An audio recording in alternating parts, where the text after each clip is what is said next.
काय सांगाल, आज आपण एका नाल्याजवळ आहात, काय परिस्थिती आहे? साहेब, काल तुम्ही नयानगर परिसरात एक धक्कादायक गोष्ट दाखवली, ज्या ठिकाणी नाल्यामध्ये एवढी घाण पडते आणि लोक येण्या जाणाऱ्या लोकांना त्रास होतं.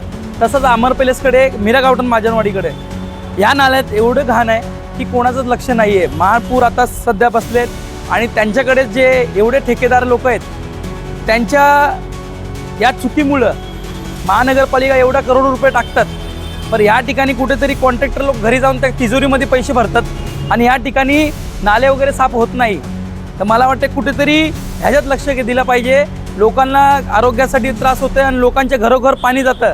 अगर हे नालेच मोकळे झाले नाही, असे नाले मीरा भाईंद्रात बरेच ठिकाणी आहे की लोकांचं लक्ष जात नाही, पूर्ण लोकांना त्रास होतो. त्याच्यामुळं आरोग्याला त्यांना आजारी पडावं लागतं हॉस्पिटलमध्ये. मला वाटतं जेवढेही ठेकेदार आहे त्यांच्यावरती कारवाई व्हायला पाहिजे आणि खास करून मॅडमशी विनंती, हात जोडून महापूर मॅडमशी, की ह्याच्यावरती जे कॉन्ट्रॅक्टर आहेत त्यांच्यावरती गुन्हा दाखल झाला पाहिजे आणि त्यांनी लक्ष दिलं पाहिजे या ठिकाणी.